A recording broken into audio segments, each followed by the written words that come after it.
ขัดขีนอาชีพเต้นกินลำกินแม่ยุปินเพิ่นบอกเห็นดีเพิ่นบ่เมตตาคนเพชรนาใส่วงดนตรีถ้าเขาขาดลงทันทีหอบใจนี้บอกกล้าประเสริญ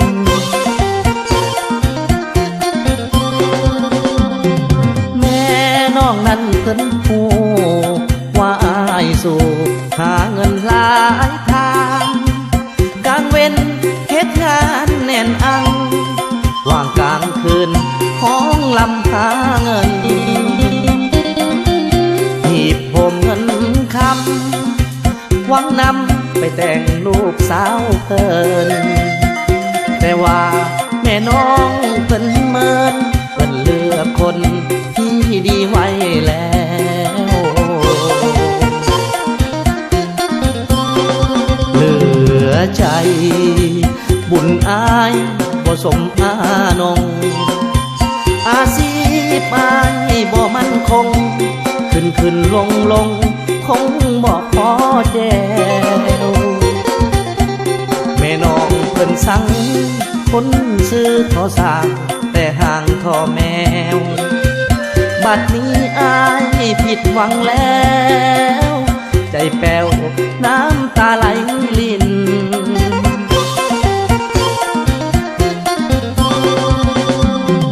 หากินน้ำเสียงตูไอทนสู่หาเงินหลายทางเพื่อหวังหาเงินแต่งนางเพิ่นขวางทางตักเลยสูญสิ้นแม่น้องบ่มาบ่อยากได้คนเต้นกินลำกินบ่ให้เต้นกินลำกินสิให้นอนกินหมอแม่เฒ่าเอ้ย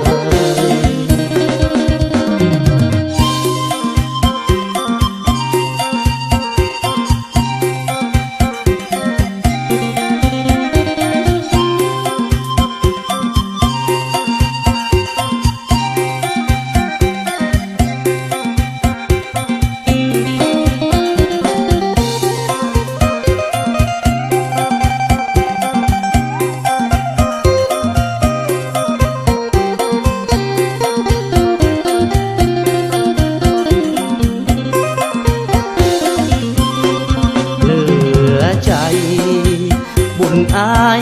บ่สมอานงอาชีพอายบ่มั่นคงขึ้นลงคงบ่พอแจวแม่น้องเพิ่นสั่งคนซื้อทอสร้างแต่ห่างทอแมวบัดนี้อายผิดหวังแล้วใจแป้วน้ำตาไหลลิน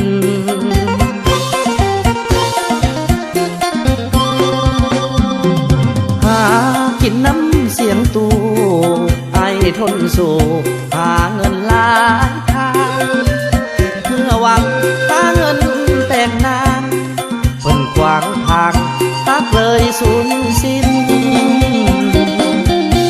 แม่น้องบ่มาบ่อยากได้คน